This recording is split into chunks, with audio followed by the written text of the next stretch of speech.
I'll have a double order of hash browns, scattered, double covered, capped and peppered, pecan waffle, and a Coke.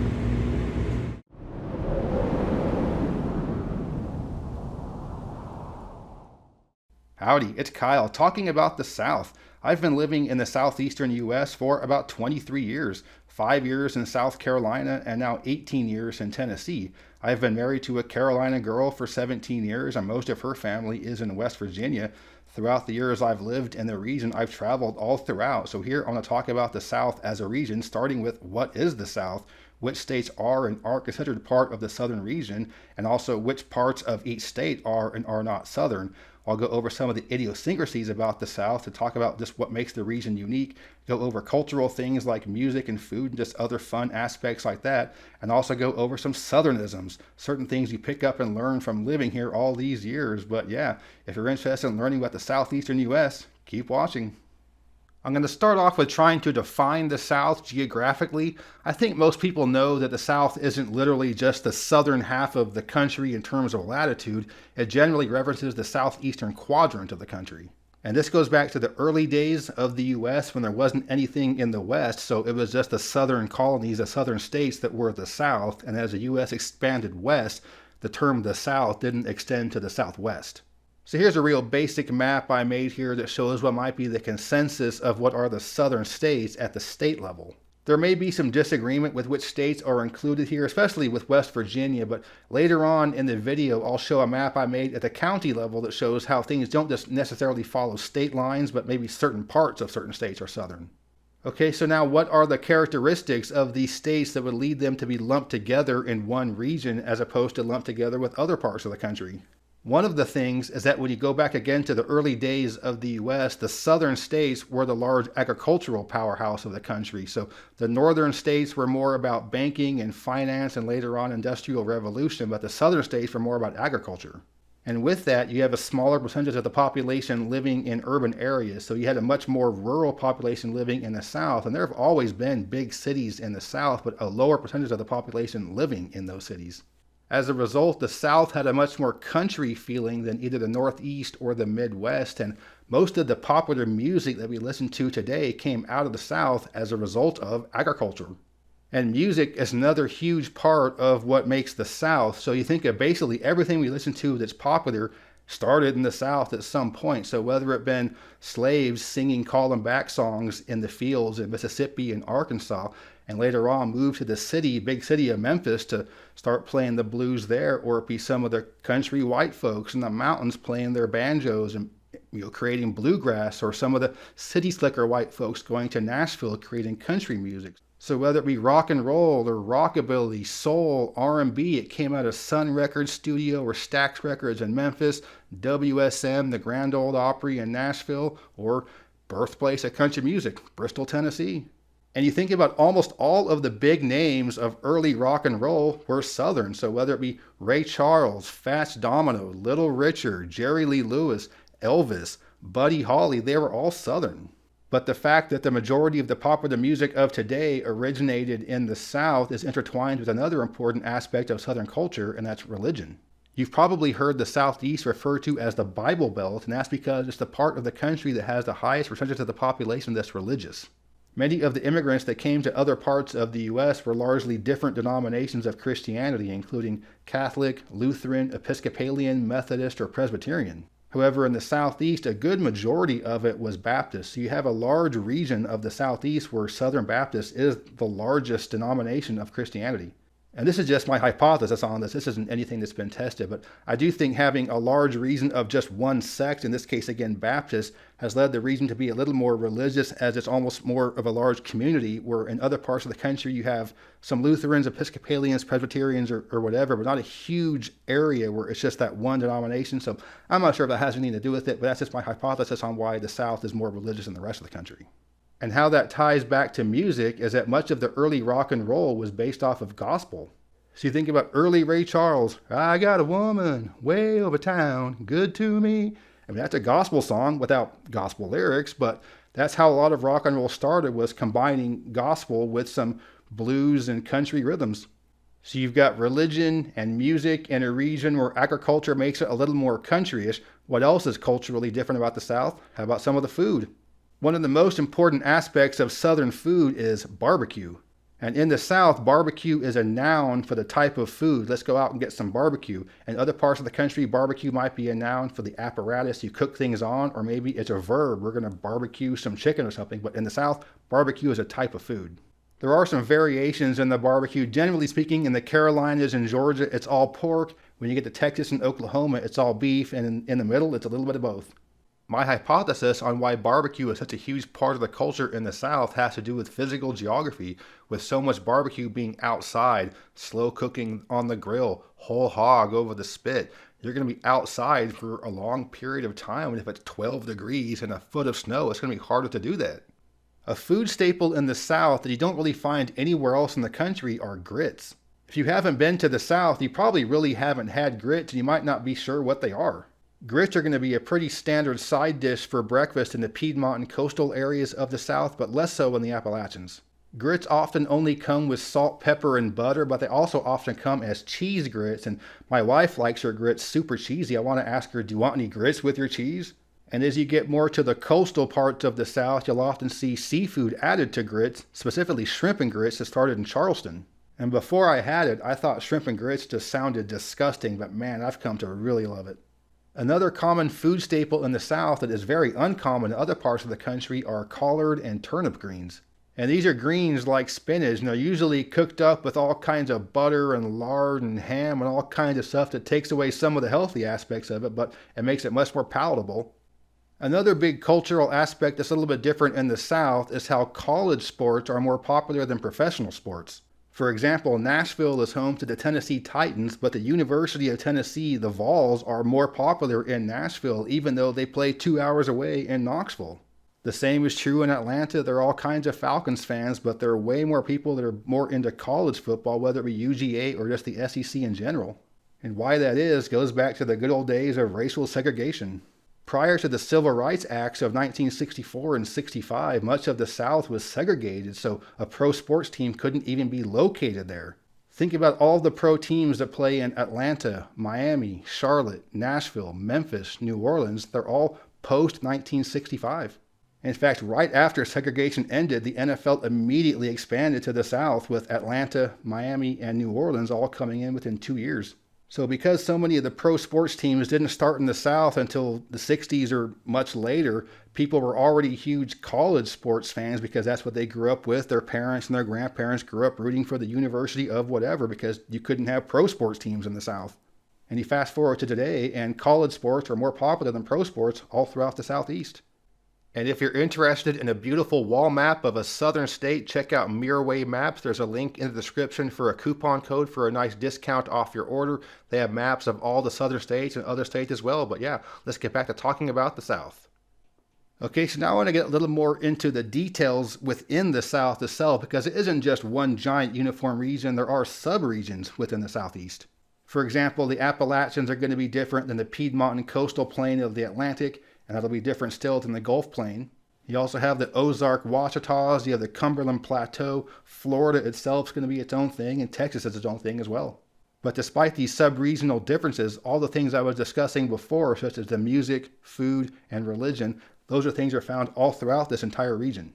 But like I had mentioned at the beginning of the video, you can't just follow the state lines. So here's another map that I made that shows what I think is the southern region broken down more at the county level.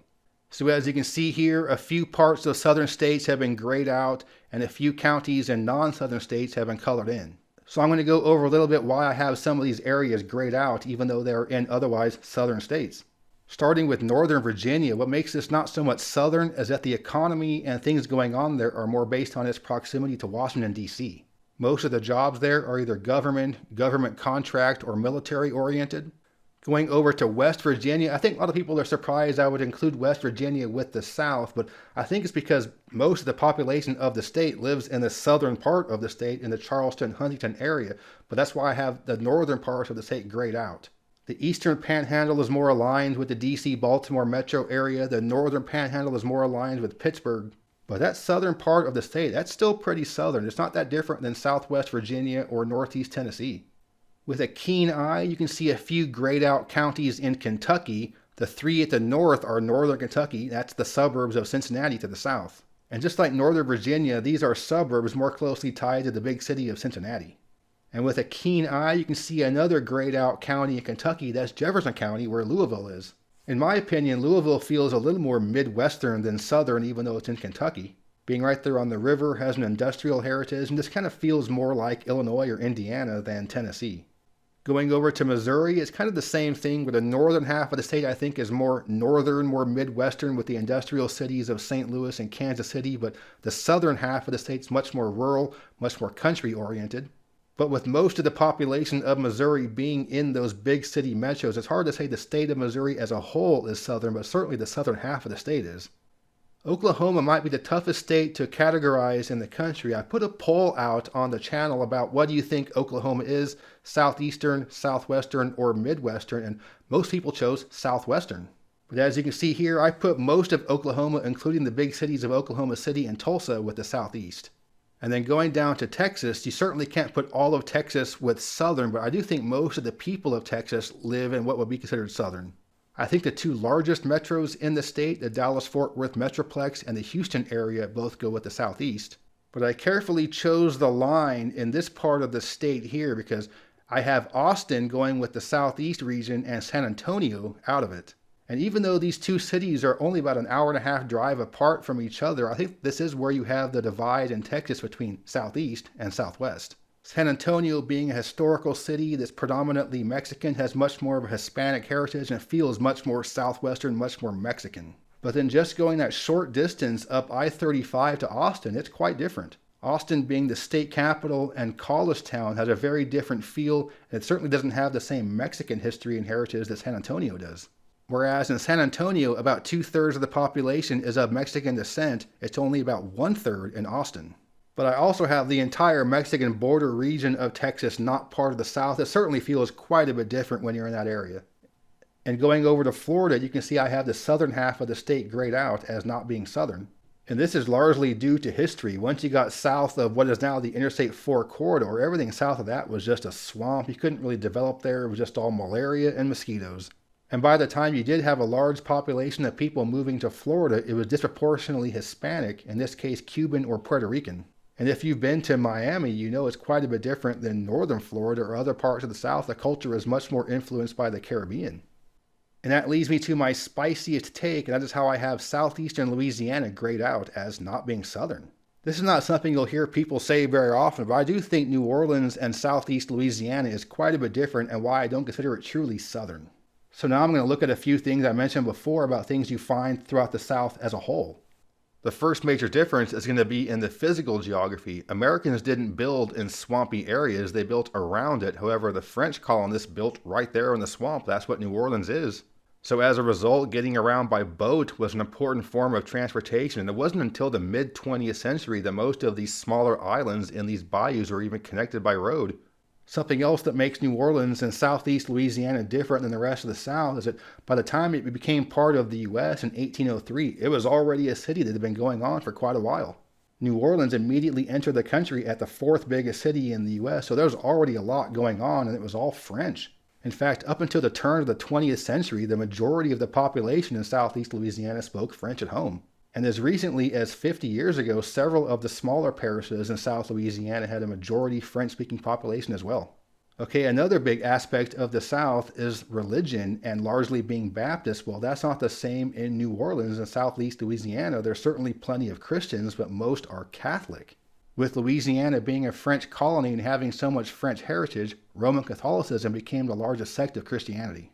Okay, so what else did I mention that's uniform throughout the South? Well, the music. You think about the music that came out of the South as a whole, you'll think rockabilly, rock and roll, R&B, soul, country, bluegrass. These are things you found throughout the South as a region. However, what was it in New Orleans? Jazz and Zydeco. No other city in the South had a jazz culture, and Zydeco music is something pretty unique to Louisiana. Okay, what about the food? Think of the stereotypical foods of the South in general, but what is it for New Orleans? It's going to be jambalaya, gumbo, and etouffee. And you can certainly get great barbecue and southern type foods in New Orleans and southeast Louisiana, but its signature foods are something unique to that area. And then finally, I want to mention the sports. Earlier, I had mentioned how even in pro sports cities such as Nashville, Atlanta, but also Charlotte or Jacksonville, college sports are more popular than the pro sports teams. But not New Orleans. New Orleans is definitely Saints territory. You'll certainly see plenty of purple and gold, go Tigers, but New Orleans is an NFL town. So when I look at New Orleans and southeast Louisiana in general, I see some very big differences with the rest of the South. You have the French heritage and history. You have Catholicism being the main sect of Christianity. You have different signature foods, different signature music, pro sports more popular. Those are some major aspects of culture where New Orleans and southeast Louisiana just go against the grain of the South. So that's why I've been saying for a while that New Orleans isn't a southern city, it's a city in the South. I know that's a spicy take, so let me know what you think about that one. So you go back to this county level map, and I do think that the places that are still colored in do have a very similar type feel to it, but the ones that are grayed out within southern states do have a different feel. Okay, so now I'm going to have a little fun and go over a handful of Southernisms. That's some things I've learned and picked up through the years of living here.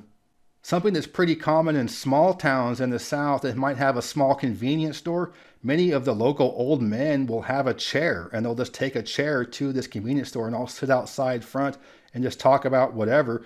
But then, that's their personal chair. It just kind of sits there. So there's this town about a half an hour south of Chattanooga where I have some friends that live there, and one of my friend's dads had a chair at a convenience store, and one day he and a couple of other guys had gotten a big argument, and my friend's dad picked up his chair and walked away, and that's a big deal. So you often have times where these small convenience stores, the old men are getting in an argument over whatever, and then one guy, I'm leaving.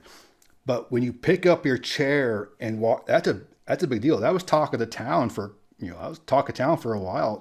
His name was Rabbit. Rabbit picked up his chair. What happened?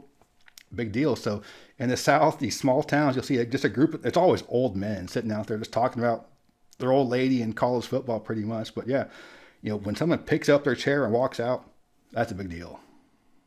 And going back to how popular college sports are, especially college football, if you do have a wedding on a Saturday in the fall, just know that people at the reception are literally going to be on their phones watching the game. And it's perfectly okay. It's perfectly acceptable. So if you're getting married on a Saturday in the fall, like my wife and I got married in October, Saturday, but in South Carolina, people are going to be watching the game. So you have the ceremony or whatever, then the reception, everyone just goes straight to watch the game. But they might even pull out their phone during the ceremony itself. That's perfectly okay in the South. Now, I've been to a lot of wedding receptions in Michigan. Strangely enough, my best friend's a wedding DJ, but I've been to a bunch of receptions up there, and they're crazy about college football there too. But you're not going to be in Michigan pulling out your phone watching the game during the wedding ceremony. In the South, it's perfectly okay. A great snack food you'll find in the South and pretty much nowhere else are boiled peanuts. And you might be asking yourself, well, what are boiled peanuts? They have seasonings or spice added to it? No, they're boiled peanuts. But Southerners cannot pronounce the sound oi. So they might get the oil changed in their car, boil a pot of water to make some pasta, boiled peanuts. But they're fantastic. So if you are Southern, you know about going into a dirty, dingy gas station, dipping a disgusting, who knows how old, how dirty ladle into a rusty kettle, putting them into a styrofoam cup. Man, boiled peanuts, they sound disgusting. They look disgusting. They're squishy. Really good. So those are some of the interesting things I've picked up from living in the South for so long. And I could probably make an hour-long video just going over stuff like that, but there are plenty of things unique about the South that makes it a pretty interesting part of the country. So that was my overview of the South, and I'm especially curious as to what Southerners think about this. I know I'm from California, but I've spent most of my adult life living in the South, so let me know what you think. If you enjoyed this video, please give me a thumbs up to let me know you approve, and subscribe to this channel if you're interested in learning more about geography from a nerd. But yeah, thanks for watching. Geography King, signing out. I'd like to give a special thanks to my superior patrons for their support. If you're interested in supporting the channel, you can check out my Patreon page. The link is in the description. As always, thank you very much.